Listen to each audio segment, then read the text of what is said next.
네, 오늘은 제2장 씨 뿌리는 자의 비유, 그런 제목으로 함께 은혜를 나누겠습니다. 자, 성경에 중요한 장들이 나오는데 제가 문제를 내볼 테니까 한번 맞춰보세요. 사랑장이 어디예요? 고린도전서 13장. 그렇죠. 부활장, 부활에 대한 내용들이 많이 나오는 거. 헛소리 치더니 금방 답지가 됐어요. 부활장은 고린도전서 15장입니다. 15장. 여기 보면 예수님이 부활을 본 사람이 500여 명 이상이 되어지고는 부활에 대한 증거들을 쭉 드러내는 것이 있습니다. 자, 그 다음에 여러분이 잘 아는 세천사의 기별 몇 장이요?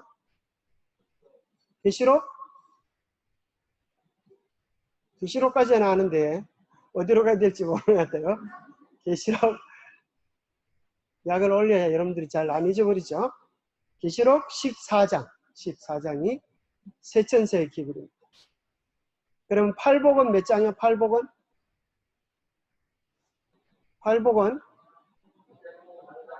이야, 우리 정지선이 아주 오늘 1등입니다. 마태복음 5장입니다. 그러면 천국의 비유가 가장 많이 나오는 장은 무슨 장이요? 천국장이라고 했는데, 천국장. 맛있게 드시죠? 천국장은 몇 장이에요? 보고도 몰라요. 여기 나오잖아요. 몇 장? 마태복음 13장. 자, 고린도전서 13장은 사랑장이고 마태복음 13장은 천국장이다. 천국에 대한 비유들이 많이 나오는 장입니다. 그 여러 비유 가운데 첫 번째 비유가 무슨 비유냐면 씨 뿌리는 자의 비유입니다. 자, 제가 홀수를 읽고 여러분들께서 짝수를 읽으면서 이 말씀을 함께 살펴보겠습니다. 그날 예수께서 집에서 나가사 바닷가에 앉으심에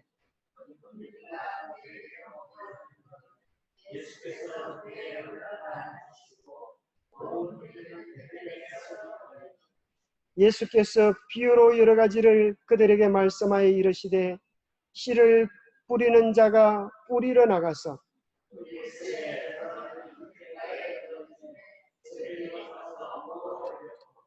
들어는 흙이 얕던 돌밭에 떨어짐에 흙이 깊지 아니하므로 곧 싹이 나오나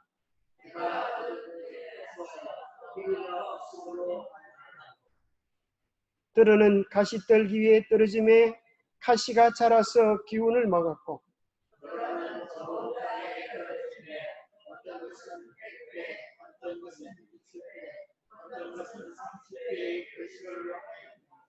귀 있는 자는 들으라 하십니다. 예, 여기 보면 큰 무리가 예수님께 나올 때에 예수님은 어떻게 하셨어요?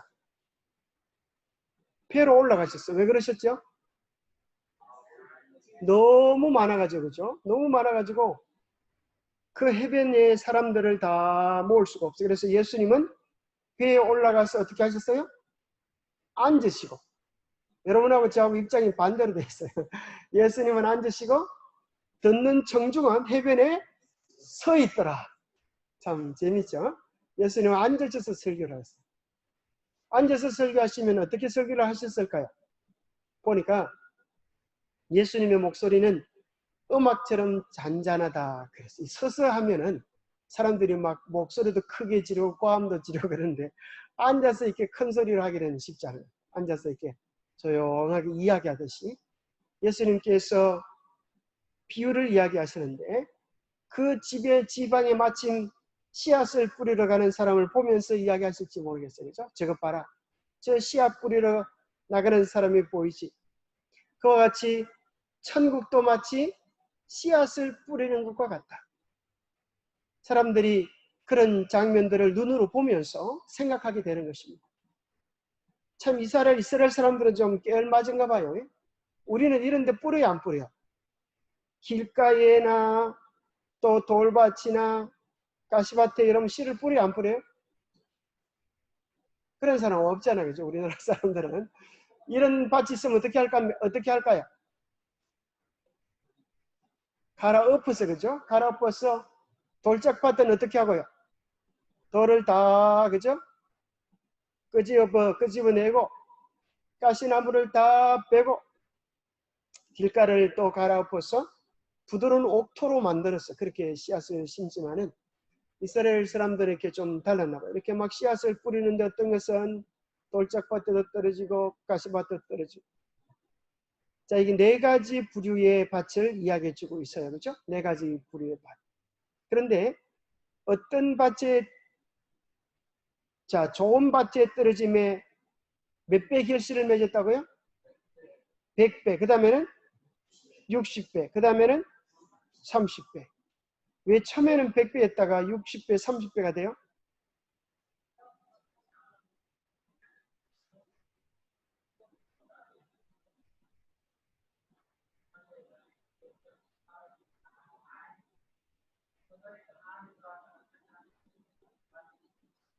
예. 뭐라고 써도 잘 안 들려요. 마스크 때문에. 자, 어쨌거나 뭐 대충 중요한 얘기를 하신 것 같은데요.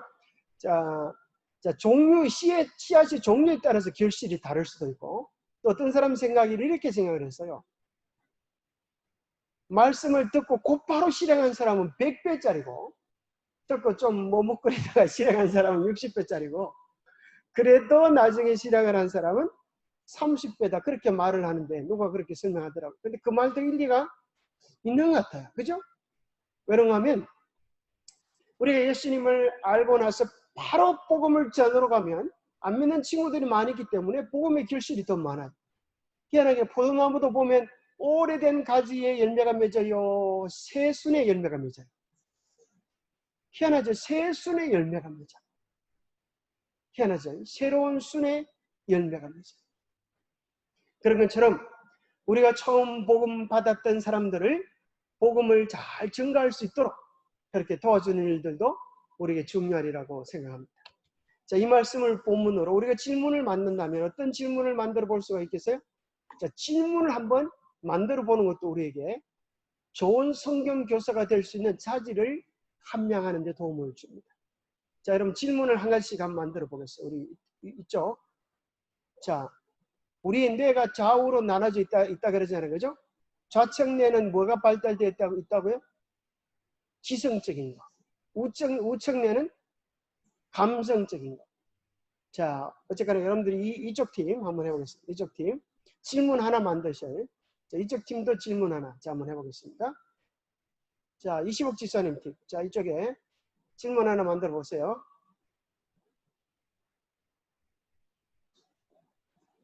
자, 오늘 본문을 가지고 마태복음 13장 1절부터 몇 절에 9절까지 속에서 이제 질문을 만들어 보는 거예요. 자, 이쪽 팀, 우리 김복순 지사님 팀. 자, 질문 한번 만들어 보세요.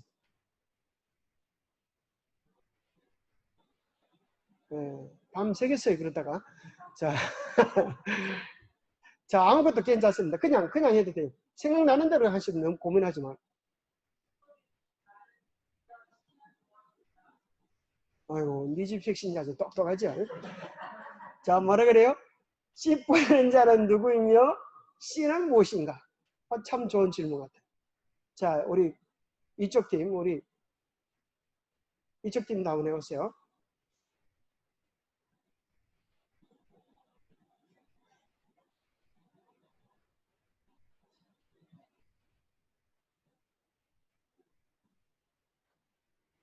질문을 해보려니까 쉽지 않지요? 아주 서로 쳐다보고 웃기만 했었는데. 자, 자, 우리 집사람하고 서로 짱을 안 해도 이게 질문이 똑같은지 모르겠어요. 부부가 좀 담나게 같이 사니까. 씨 뿌리는 자는 누구인가? 씨 뿌린 자는 누구인가?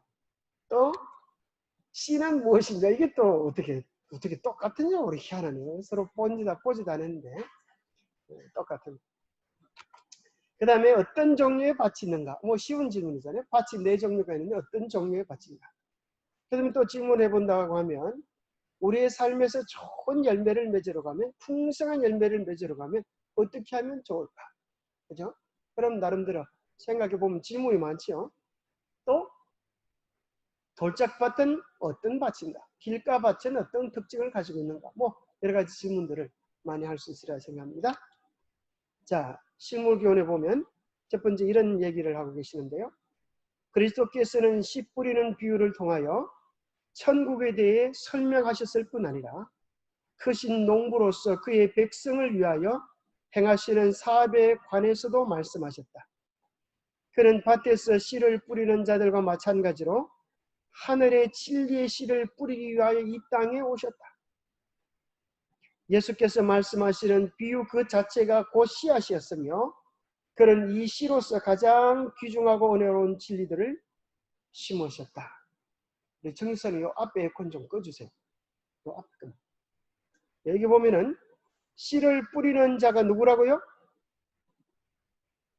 누구라고요? 예수님이다. 그죠? 예수님이 이 땅에 씨 뿌리는 자로서 크신 농부로서 오셨다. 그렇게 이야기하셨어요. 자, 예수님은 밭을 가지고 계시는데 예수님이 가지고 계신 밭의 이름이 뭐예요?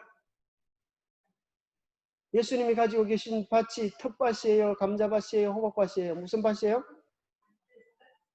네? 지구라고 하는 밭. 그죠?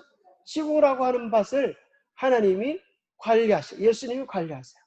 그래서 씨앗을 심었어요. 그 씨앗 첫 번째 제일 좋은 씨앗을 그 첫 번째 씨앗은 심었던 씨앗은 사람이라고 생각할 수도 있어요. 그래서 에덴 동산에 사람을 나게 하시고 언제 수확하러 오세요?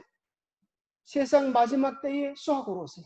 지구를 지금 돌보고 계세요. 또 다른 하나의 밭이 있다고 하면 예수님이 돌보시기 원하시는 또 하나의 밭이 있다고 하면 무슨 밭이에요? 우리의 마음밭. 이 마음밭에는 어떤 씨앗을 심었어요? 진리의 씨앗, 생명의 씨앗. 이것을 예수님이 이 땅에 심으러 오셨다는 거죠. 자, 한번 1번 같이 한번 읽어보겠습니다. 시작. 예수께서 말씀하시는 비유 그 자체가 곧 씨앗이었으며 이 씨로서 가장 귀중하고 은혜로운 진리들을 심으셨다. 자, 여기 보니까 뭐가 씨앗이라고요? 비유가 씨앗이었다. 예수님의 이야기 하나하나가 씨앗이었다. 예수님은 참 재미있는 이야기를 해주셨어요. 그죠? 보통 사람들이 누구든지 다 들을 수 있는 이야기, 누구든지 다 이해할 수 있는 이야기, 어렵지 않은 먼 나라 이야기 아니고 우리 주변에 있는 이야기, 씨를 심으러 가는 그런 이야기였어요. 그 비유를 우리가 기억하면 우리 속에 진리를 심는 것과 같다 그랬어요. 자, 첫 번째 이런 질문을 또 해보았어요. 씨는 무엇인가? 씨는 뭐라고요? 옳지, 말씀이시다. 누가복음 8장 11절에 보니까 이 비유는 이러하니라. 씨는 하나님의 말씀이요 그랬어요. 참 중요한 거예요. 씨앗을 심는 것은 우리 마음에 뭘 심어야 돼요? 말씀을 심어야 돼요. 어떤 말씀요? 뒷집 아저씨가 성질내서 화가 나서 했던 말씀요? 그건 심으면 우리 마음속에 뭐가 생겨요? 화딱지만 생겨요. 요즘 매일 뉴스 보면 나오는 코로나 우리 마음에 심을 필요 있어요 없어요? 그걸 심으면 우리 마음속에 코로나 질질 나오고 염려 걱정이 생길 수밖에 없어요. 요즘 온통 뉴스에 안 좋은 뉴스들을 우리 가슴에 심으면 우리 가슴이 망가지고 고통스러워지는 것이에요. 요즘 뉴스 중에 좋은 뉴스들이 별로 없는 것 같아요. 그죠? 뉴스 치고 좋은 뉴스가 별로 없어요. 그래서 우리의 마음속에는 뉴스에 많이 길들이지 말고 뉴스, NEWS, 이게 이제 영어로 보면 동서남북에 있는 이야기, 동서남북 첫 글자를 따서 뉴스라고 만들었는데 우리는 이 세상 소리보다 어떤 소리요? 위에서 오는 소리, 하늘에서 오는 소리에 귀를 기울여드리고 있어요. 그래서 하나님의 말씀을 우리 마음에 심어 놓으면 무슨 일이 벌어질까요? 씨앗을 심으면 무슨 일이 벌어져요? 옳지, 싹이 돋아요. 싹이. 제가 오늘 여러분들에게 좀 보여드리려고 씨앗을 가져왔어요. 무슨 씨앗 가져왔게요? 옳지, 호박씨. 호박씨를 가져왔어요. 호박씨. 우리 집에 보니까 만만한 호박씨. 이건 무슨 씨예요? 호도씨. 그죠? 호도. 자, 호박씨를 심으면 뭐가 나올까요? 호박이 나올까요? 참 희한하죠. 어떻게 호박씨를 심으니까 호박 뭐가 나와요? 호박 싹이도 없고 줄기가 나고 그죠? 둥글둥글한 호박이 주렁주렁 그렇게 달려요. 자, 이 호두 씨를 심으면 뭐가 나올까요? 호두 나무가 그죠? 나와요. 호두 나무가 나와서 나중에 호두를 주렁주렁 맺어요. 그러면 희한하게 요 안에 도대체 뭐가 있기에 이렇게 신동방통 꼬부랑통한 일을 했을까요? 요 안에 뭐가 있어요? 뭐가 들어있어요? 첫 번째는 생명이 들어있어요. 그죠? 이게 죽지 않고 살아있어요. 희한하죠. 그죠? 야, 임마. 이렇게 해도 말도 못 알아듣는 놈이.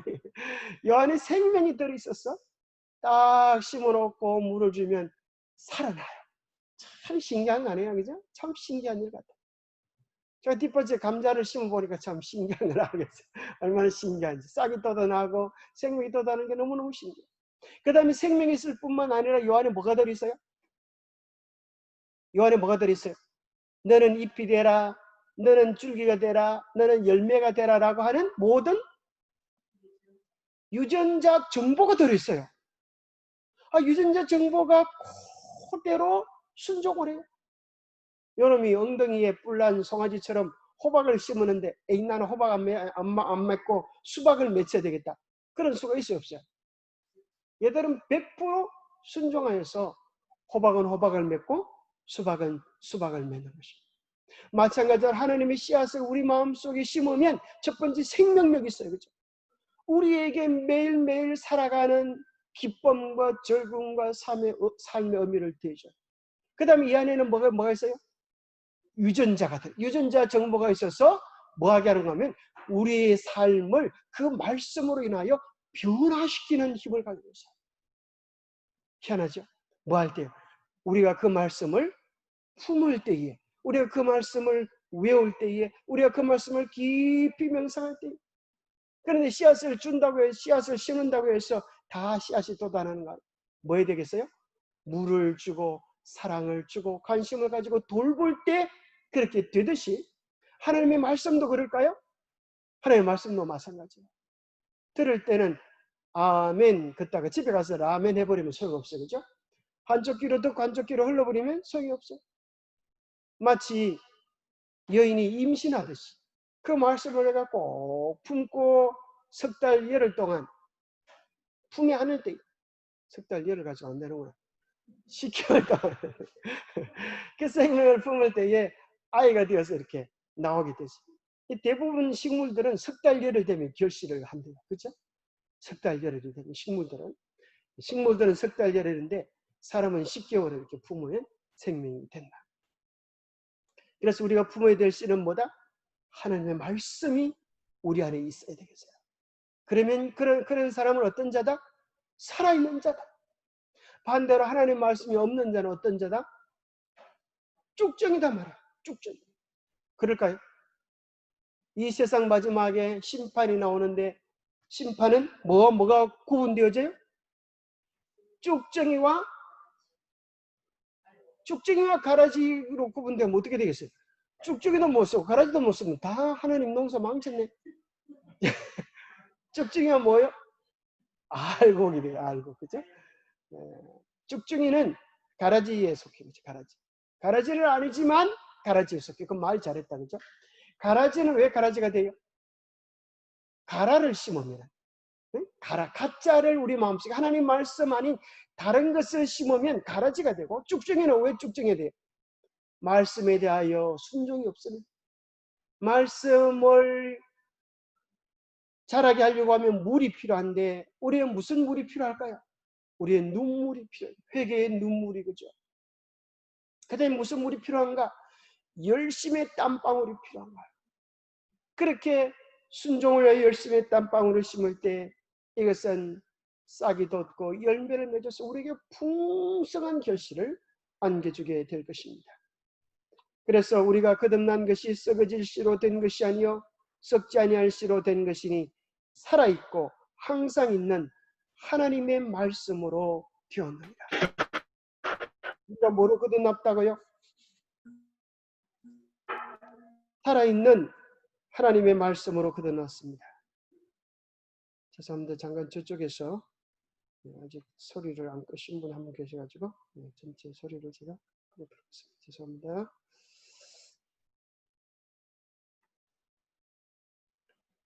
예.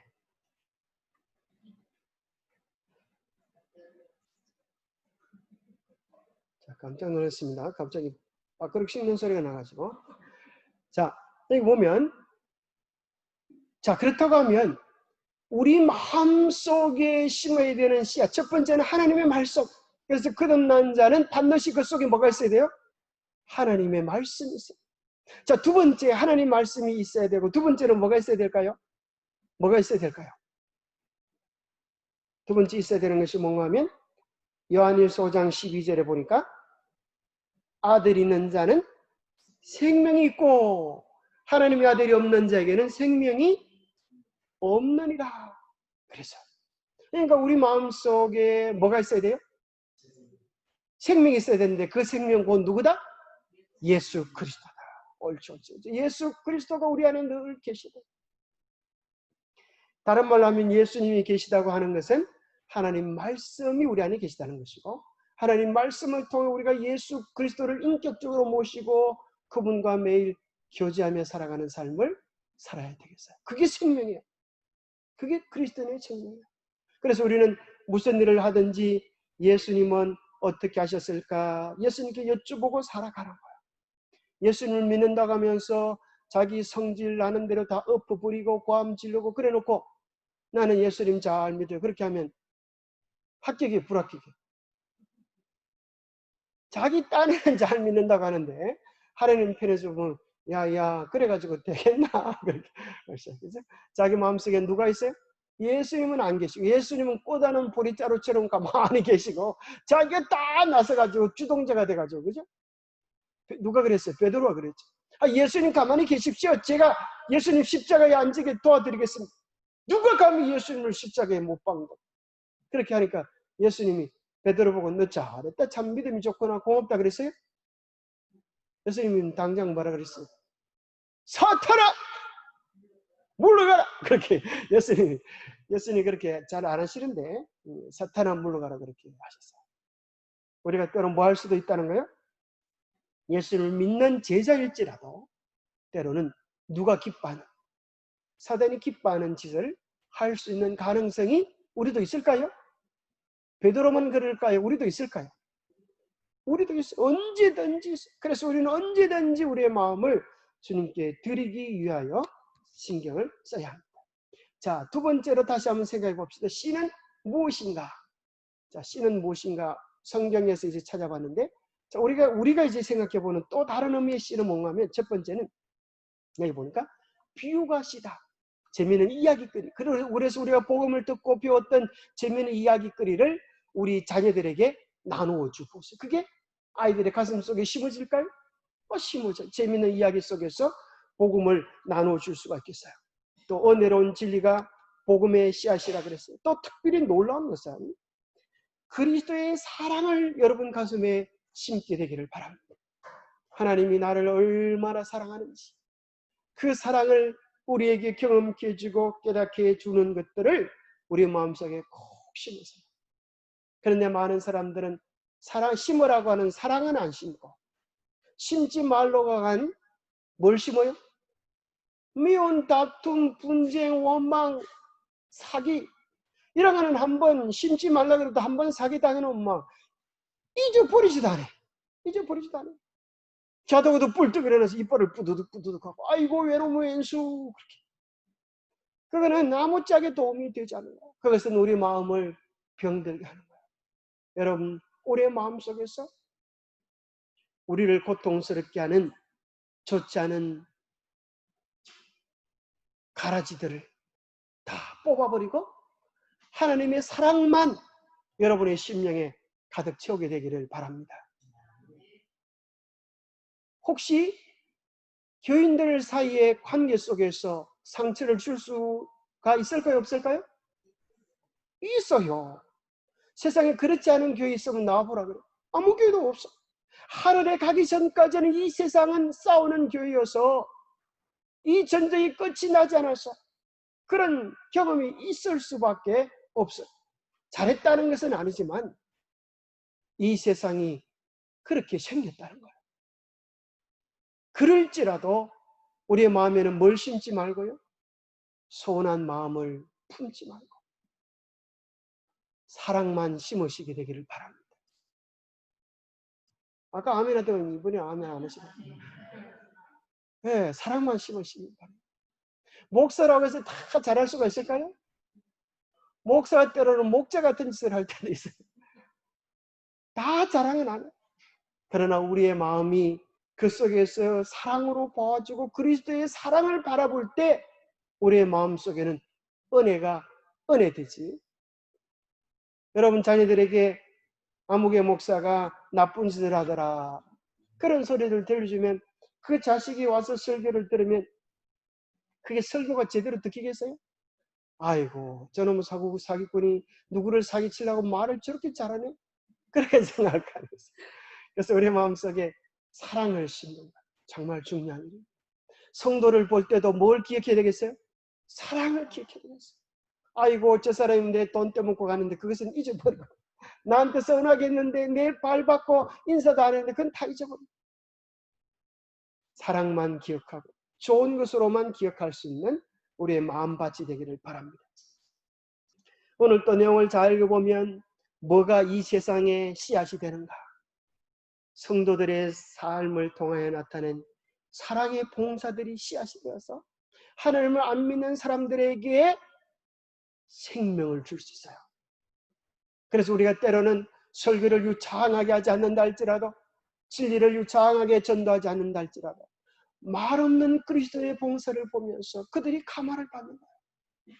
야, 저 사람이 어떻게 보통 사람은 장애인을 보면 구박을 하는데 저 사람은 어떻게 저렇게 정성과 사랑으로 돌봐주는가? 저 사람은 자기보다 못한 사람들을 깔보고 무시하는데 오히려 자기보다 못하고 천한 자들을 저렇게 예수님처럼 대하는가? 보통 사람들은 동량도 안 주고 쪽방만 깼는데 어떻게 저 사람은 자기가 있는 소중한 것까지 메어주는 하는 그런 성도들의 사랑의 봉사가 사람들의 마음속에 심어지는 복음의 씨앗이 될까요? 네, 될 겁니다. 사람은 사실 머리보다도 지식보다도 사랑에 대한 것을 잊어버리지 않습니다. 우리의 삶에서 또 그렇게 나누어주지 않았다 할지라도 우리의 삶에서 무화적인 삶의 향기가 있습니다. 그리스도인들의 삶 속에서 넘쳐나는 기쁨, 행복, 질서 있는 가정생활 이런 것들은 우연히 안 믿는 사람들이 우리 가정에 왔다. 우리 가정이 정말 화목하고 행복하고 질서 있는 모습을 보고 정말 믿는 가정은 무언가 달라도 달라. 어떤 사람은 그랬다는 거예요. 야, 성경책을 가지고 가족들끼리 손을 잡고 교회 가는 모습을 보고 야, 나도 저렇게 행복한 가정이 좀 되었으면 좋겠다. 나도 나중에 정말 저렇게 온 가족이 손을 잡고 손도 손 교회 가는 그런 가정이 되고 싶다. 그런 걸 꿈을 꿨다는 우리의 삶에 그리스도인들의 삶은 어쩌든지 뭐가 넘쳐야 되겠어요? 기쁨이 넘쳐야 되겠어요? 노래가 넘쳐야 되겠어요? 찬송이 넘쳐야 되겠어요? 텔레비 소리만 막 그다하나 해가지고 그렇게 하지 마시고 기쁨과 즐거움 노래, 찬송 소리가 감사의 웃음소리가 그죠? 저 집에는 코미디 1분지도 안 틀었는데 어떻게 저렇게 웃음소리가 많이 나오나 그런 가정 참 부러운 가정이죠. 자, 마태복음 5장 16절에 보니까 이같이 너희 빛이 사람 앞에 비치게 하여 그들로 너희 뭘 보고? 착한 행실을 보고 하늘에 계신 너희 아버지께 영광을 돌리게 하라. 우리의 착한 행실을 보고 사람들이 감화를 보는 것. 그것이 하나님께 영광을 돌리는 귀중한 씨앗이 된다는 것입니다. 두 번째 질문 같이 한번 읽어보겠습니다. 시작. 성령의 깨우쳐 주심에 마음 문을 열어놓고 하나님의 말씀을 연구하는 자에게는 그 말씀의 뜻이 언제까지나 모호한 상태로 남아있지는 않을 것이다. 자, 우리가 성경 말씀을 연구할 때에 반드시 성령의 지도하심에 마음문을 열어놓고 그렇게 간절히 이 말씀이 무슨 뜻입니까? 그렇게 기도할 때에 하나님께서 그 비밀들을 알려주시겠다는 것입니다. 3번 같이 한번 해보겠습니다. 시작. 하나님의 말씀을 믿음으로 받아들이는 자는 실제로 하나님의 생명과 품성을 받는 것이다. 이 얼마나 감사합니까? 하나님의 말씀을 믿음으로 받아들이는 자는 실제로 뭘 받는 거라고요? 하나님의 생명을 받는다. 그래 그 말씀을 받을 때에 하나님의 품성을 받는다. 마치 배터리, 그죠? 핸드폰이 참 좋은 핸드폰이 있어도 이게 배터리가 없으면 어떻게 돼요? 성능을 발휘하지 못해. 근데 배터리를 탁 충전시키면 이놈이 살아가지고 막 노래도 부르고 아주 그렇게 기능을 최대한 잘 하듯이 우리 그리스도인들에게 하나님의 생명이 와야 되는데 그것이 하나님의 말씀을 받아들이는 거예요. 참 신기한 것은 그 채사순 집사님의 그 집회에 가보면은 다 죽어가는 환자들이 뭘 받아들이고 살아나요? 하나님의 말씀을 받아들이고 살아나요.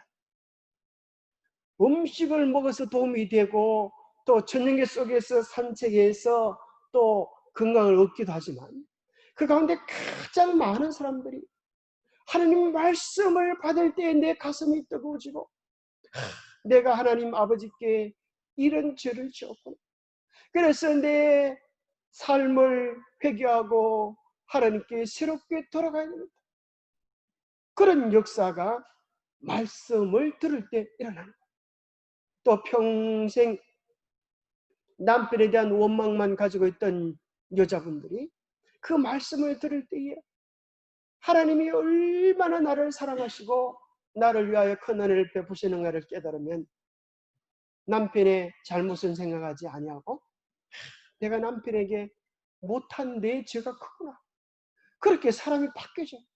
그래요 남편에게 전화해가지고 여보 그동안 내가 참 잘못했어. 미안해 용서해줘. 남편 그 얘기를 듣고 깜짝 놀라요. 잘못한 건 누군데? 지인데 역반하장으로 저쪽에서 잘못했다고 하니 깜짝 놀래 충격을 받아. 그래서 이게 처음에는 이 사람이 날 놀리려고 그러나 그러다가 정신을 차리고 보니까 그 여자가 하는 소리가 진짜거든. 그래서 도대체 뭐가 저 여자를 변화시켰나 해서 남자도 와서 복음 듣고 거듭난 사람들이죠. 뭐가 일어날 때 하나님의 말씀을 믿음으로 우리에게 쉬는 개인적인 음성으로 받아들일 때. 자, 하나님의 말씀을 뭐로 받아들이지 않는 사람도 있다는 거예요? 믿음으로 안 받아들이고 뭐로 받아들이는 사람도 있을까요? 믿음으로 안 받아들이면 뭘로 받아들여요? 믿음으로 안 받아들이면 뭐로 받아들일까? 사람의 말로 받지 아니하고 그랬어요. 그죠? 데살로니가전서 2장 14절에 보면 사도 바울이 그렇게 이야기했어요. 그래서 사람의 말로 받아들이면 실제로 역사하는 생명의 역사가 없어져버려요. 하나님께서 오늘 나에게 주시는 말씀으로 받을 때에 우리 안에 생명력으로 역사하지만 하나님의 말로 받지 아니하고 사람의 말로 받고 믿음으로 받지 아니하고 의심으로 받고 믿음으로 받지 아니하고 헛된 소리로 받으면 우리가 세상 요즘 뭐 인기 있는 게 뭐요? 뭐 미스터 트롯 뭐 그런 게 요즘 엄청 인기 있다는. 그런 시간보다도 더 못해요 오히려. 그런 시간 자기가 좋아하는 미스터 뭐 트롯이나 뭐 하여튼 뭐 그런 거는 자기에게 우선은 기분이라도 좋지. 근데 말씀을 듣고 받아들일 마음이 없으면 아이고 이놈의 설교 언제 끝나나 스트레스만 받다가 집에 가면 하나님도 보시고 불쌍해지시고 우리의 마음도 좋지 않은 것입니다. 그래서 뭐로 받아들여야 된다? 믿음으로 받아들일 때 실제로 이런 역사가 일어난다. 실제로. 근데 실제로 우리가 하나님의 말씀을 받을 때에 그렇게 받지 않은 수가 실제로 많이 일어납니다. 이 실제라고 하는 것을 좀 바꿔야 되겠습니다. 자, 로마서 10장 6절부터 8절에 보면 성경 가운데 믿음으로 말미암는 언은이라고 하는 단어가 여기밖에 안 나와요. 여러분 찾아보세요. 믿음으로 말미암는 언은, 우리가 믿음으로 말미암는 언은, 이렇게 믿음으로 말미암는 어를 깨달으라 이렇게 이야기하는데, 믿음으로 말미암는 어라고 하는 단어는 로마서 10장 6절에 밖에 안 나와요. 믿음의 어라고 하는 다른 표현도 있지만, 자, 여기 보면 믿음으로 말하는 어는 이같이 말하되 내 마음에 누가 하늘에 올라가겠느냐 하지 말라. 하늘에 올라가겠느냐 하면 그리스도를 모셔 내리는 것이요, 혹은 무지갱에 내려가겠느냐 하지 말라니 내려가겠느냐 하면 그리스도를 죽은 자 가운데서 모셔 올리는 것이라. 이게 무슨 소리예요? 믿음 말면 누가 뭔 소리인지 통화 알아먹을 수가 있어야지. 그죠? 하늘에 올라가겠느냐, 무지경에 내려가겠느냐 하지 말라. 뭐 하라는 거야? 8절에 보면 그러면 무엇을 말하느냐? 말씀이 내게 가까워 내 입에 있으며 내 마음에 있다 했으니 곧 우리가 전파하는 믿음의 말씀이에요. 자, 이게 뭔 소리인지 알아먹겠는 사람 손을 시키가 싶어서 아무도 손을 안 드시는 것 같은데, 사실 이 말씀을 좀 들으면 저도 좀 헷갈려요. 하늘에 올라가지 말라 그러고 또 무지강에 내려가지 말라고. 이게 무슨 말인가 하면, 어디서 인용한 말씀인가 하면 신명기. 오히려 인용되어진 신명기를 보면 더 명확해져요. 이것이 믿음으로 말면의 핵심이에요. 내가 오늘 내게 명한 이 명령은 너에게 어려운 것이 아니라, 먼 것도 아니라, 하나님께서 우리에게 원하시는 것은 어려운 것이나 먼 것이 아니라는 거예요. 하늘에 있는 것도 아니어서 내가 이르기를 누가 우리를 위하여 하늘에 올라가서 그의 명령을 우리에게로 가지고 와서 우리에게 들려 행하게 하라 할 것도 아니요, 이것이 바다 밖에 있는 것이 아니니 내가 그것을 누가 우리를 위하여 바다를 건너가서 그의 명령을 우리에게로 가지고 와서 우리에게 들려 행하게 하라 할 것도 아니라. 하나님의 뜻은 배 타고 비행기 타고 미국까지 갈 것도 아니라는 거예요. 14절에 같이 한번 읽어보겠습니다. 시작. 오직 그 말씀이 내게 매우 가까워서 내 입에 있으며 내 마음에 있은즉 내가 이를 행할 수 있는, 이것이 믿음으로 말미암는 어라는 거예요. 믿음으로 말미암는 어는 먼 데 있는 것이 아니라 오늘 우리에게 주시는 말씀을 어디에 담고? 내 입에 담고 마음에 담는 것, 마음에 품는 것, 그리할 때 이 말씀이 씨앗이 되고 생명력이 되어서 우리의 삶을 변화시키는 것, 이것이 믿음으로 말미암는 어라는 거지. 그래서 믿음으로 말미암아서 예수님이 주시는 말씀을 생명의 말씀으로 품을 때 그 말씀이 우리 인생을 변화시키는 그런 역사로 나타나는 거예요.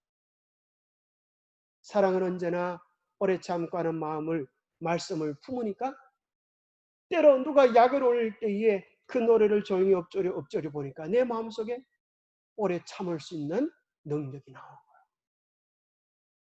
갈라디아 2장 20절 내가 그리스도와 함께 십자가에 못 박혔나니 그런즉 이제는 내가 산 것이 아니요 오직 내 안에 그리스도께서 사신 것이라고 하는 기억절을 외우니까 죽었던 자아가 벌떡 올라오려고 할 때에 그 말씀이 우리를 이기게 해주는 권능으로 역사한다는 것이죠. 자, 그래서 중요한 것이 뭐예요? 말씀을 많이 듣는 게 중요한 게 아니고 믿음으로 받아들여서 우리의 마음에 심어서 그것이 우리의 인생을 지배하는 원칙으로 받아들이는 것이 중요한 것이라는 것입니다. 4번 같이 읽어보겠습니다. 시작. 성경을 상고함으로 얻어지는 교육은 구원의 경륜에 대한 체험적인 지식을 의미한다. 이러한 교육이 심령 속에 하나님의 형상을 회복시켜 줄 것이다. 바로 이 말이 그 말이 아니겠어? 정말 놀랍죠? 그래서 구속의 경륜에 대한, 구속의 계획에 대한 뭐가 필요하다고요? 체험적 지식이 필요하다. 호박을 심으니까 호박이 나고, 수박을 심으니까 수박이 나고, 고추를 심으니까 고추가 나듯이 말씀을 심으니까 내 삶이 변화되더라는 거죠. 말씀을 심으니까 내 인생이 기뻐지더라는 거죠. 말씀을 심으니까 내 삶이 즐거워지더라는 거죠. 그러한 작은 경험들이 모아져서 우리의 심령을 하나님의 형상으로 회복시켜 나간다는 겁니다. 한 숟가락에 배 부르지 않지만은 한 숟가락을 안 먹고는 한 밥그릇을 한 그릇을 먹을 수가 없어요. 모든 일은 한 그릇부터 시작합니다. 그죠? 천리길도 만리길도 한 그릇부터. 우리가 매일 아침마다 말씀을 먹고 받는 경험으로 우리의 신앙이 시작되기를 바랍니다. 말씀을 향하여 우리의 마음을 쏟는 시간을 꼭 가지게 되기를 바랍니다. 마지막 환란의 비바람이 몰아칠 때, 그때 울면서 불면서 말씀이 어디 갔나 찾지 마시고 있을 때 잘해. 후회하지 말고 기회가 있을 때 말씀 들을 수 있을 때 우리가 성경을 펴고 교과를 펴서 내 마음에 심어놓는 일을 해야 마지막 환란 때에 흔들리지 않게 됩니다. 그래서 말씀을 받을 때 네 가지 4H가 필요해요. 4H. 이걸 이제 뭐라 그런 거면 그럴 때 4H로 시작되는 네 가지 영어 단어가 있는데 첫 번째는 머리에 말씀을 집어넣어. 이걸 갖다 지식이라 그래. 지식. 그죠? 헤드. 그렇죠? 지식. 그래서 우리는 성경에 관한 지식, 기본적인 지식이 필요하고 성경절을 보고 외우고. 근데 여기서 머리에만 있으면 소용이 없어. 어디로 가야 돼요? 가슴으로 가야 돼. 이걸 하트라. 하트. 이것이 감정적으로, 정서적으로 경험되죠. 하나님이 나를 사랑한다 그러면 그것을 우리가 생각을 해봐요. 아내의 사랑을 받을 때, 남편의 사랑을 받을 때 얼마나 좋았는가. 연애할 때 얼마나 좋았는가. 그보다 예수님의 사랑은 더 크고 놀랍다고 하는 사실을 생각하면 내 가슴이 불렁불렁 그렇게 느껴지잖아요. 그 다음에 핸드, 그것은 의지적인 선택을 하여서 내 삶으로 순종하는 거예요. 그렇게 될 때 건강, 헬스가 이루어진다. 헬스는 이 말씀이 우리의 생활화, 체질화, 인격화되는 그런 경험을 뜻하는 거죠. 그래서 하나님 말씀이 어디까지만 내려가면 안 돼. 목까지만 내려가다가는 우리의 목이 부러져 죽어요. 우리의 말씀이 머리에서, 그 다음에 어디를? 가슴에서 손과 발로 온 삶을 변화시키는 그런 능력으로 역사할 때에 건강한 신앙을 유지할 수 있어요. 그래서 머리, 가슴, 팔, 다리, 우리의 온 삶이 말씀으로 인하여 살아가는 능력을 얻게 되기를 바랍니다. 그래서 어떤 사람이 이제 이런 질문을 만들었어요. 머리에 관한 질문. 무엇이냐? 누구냐? 자, 질문하기 참 쉬워요. 머리에 관한 질문.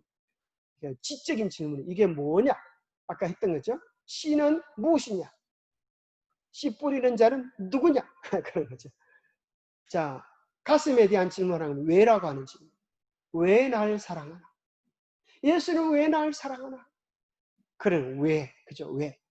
영어하고 우리나라 좀 닮았죠. why, 이게 영어, 한국말 왜 비슷하죠? why not, 왜 날 사랑하나? 왜 하지 않나?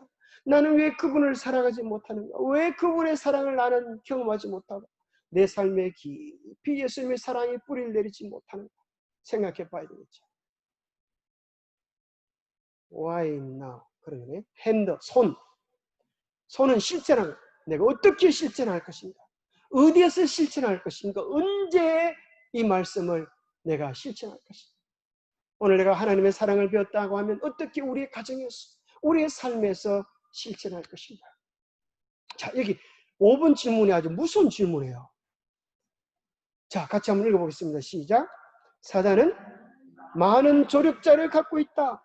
그리스도인이라고 주장하는 많은 사람들이 다른 사람들의 마음에서 진리의 씨를 빼앗는 유혹자를 도와주고 있다. 세상에 사단의 조력자가 되고 싶으면 손 한번 들어봐요. 아무도 없어, 그죠? 우리는 누가 되고 싶어요? 하나님의 조력자가 되고 싶어요.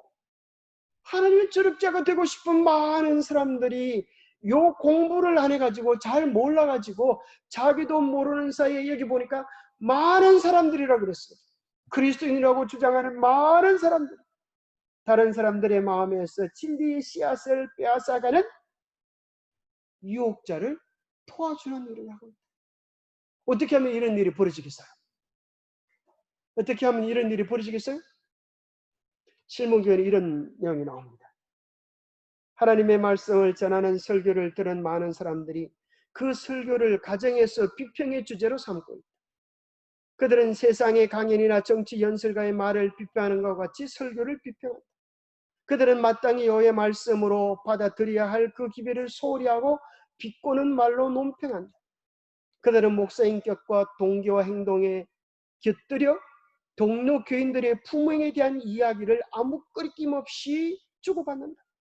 혹독한 비판을 내리고 잡담과 중상하는 말, 흔히 회심하지 않는 자들이 있는 자리에서 한다. 부모들은 이런 일들을 그들의 자녀들이 듣고 있는 자리에서 한다. 참 무서운 말씀이죠. 그래서 우리가 교회의 지도자들의, 교인들의 허물들에 대하여 아무 생각 없이 내뱉는 말들이 믿지 아니하는 자녀들 앞에서 한다. 부모들의 마음 속에서 하나님의 사자들에 대한 존경심과 그들이 전한 기별에 대한 존경심을 소멸시켜버립니다. 그리하여 많은 사람들은 하나님의 말씀까지도 소홀히 여기도록 가르침을 받는다.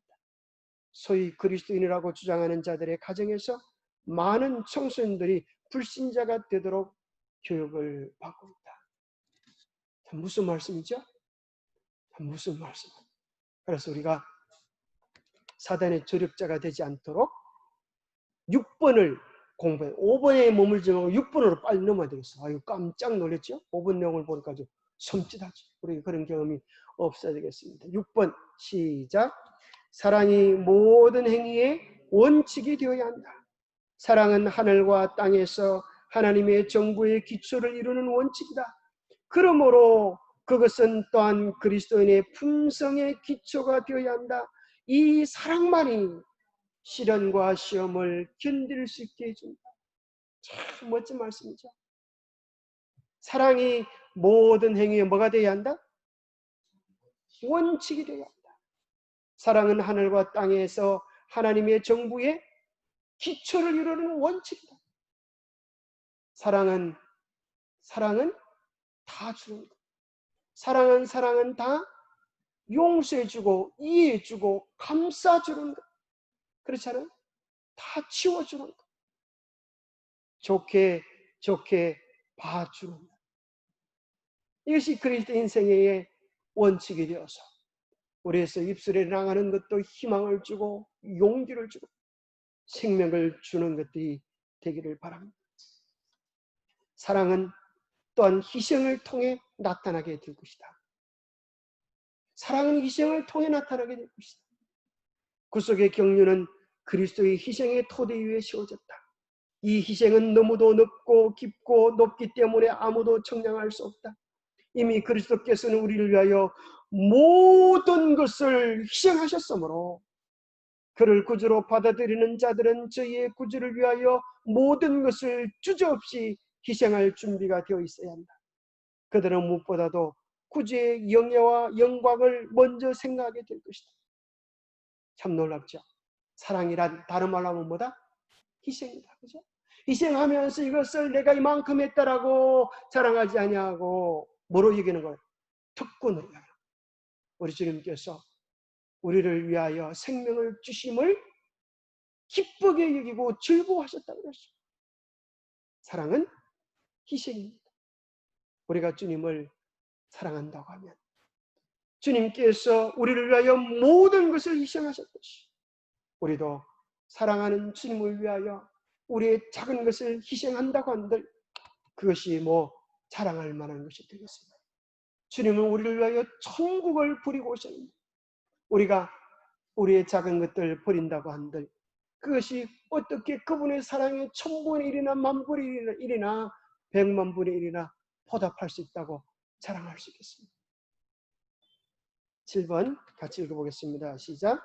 우리의 마음을 하나님의 지배하에 두지 않거나 성령이 끊임없이 품성을 세련시키고 고상하게 하지 않으시면 옛 습관은 우리 생애 속에 저절로 나타나게 될 것이다. 참 이 말씀 너무 무섭죠, 그죠?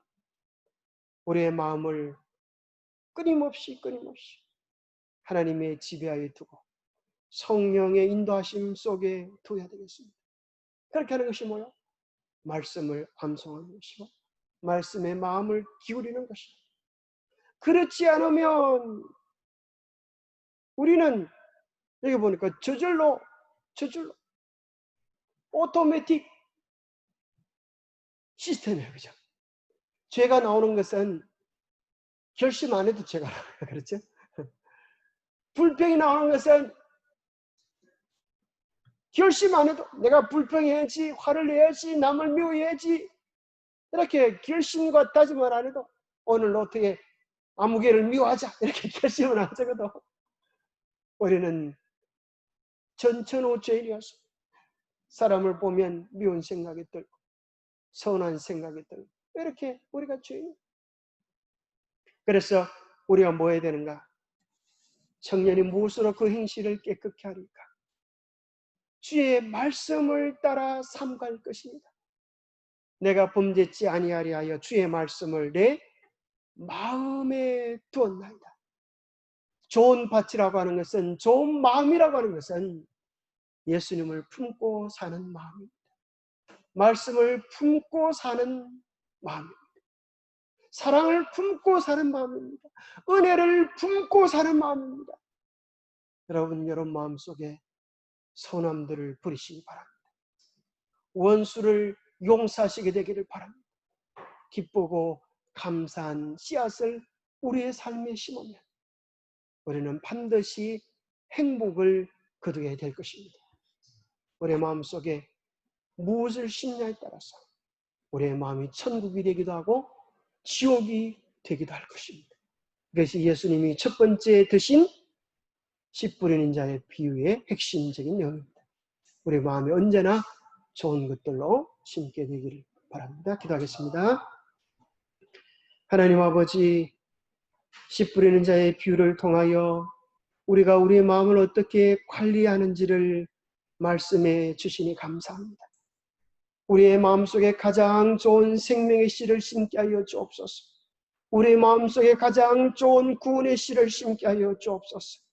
그래요, 주님이 베푸신 그 사랑의 씨앗을 심어서 우리의 마음이 그 사랑으로 감격하고 그 사랑으로 기뻐하고 그 사랑으로 즐거워하고 그 사랑으로 감당할 수 없는 행복을 누릴 수 있도록 축복하여 주시옵소서.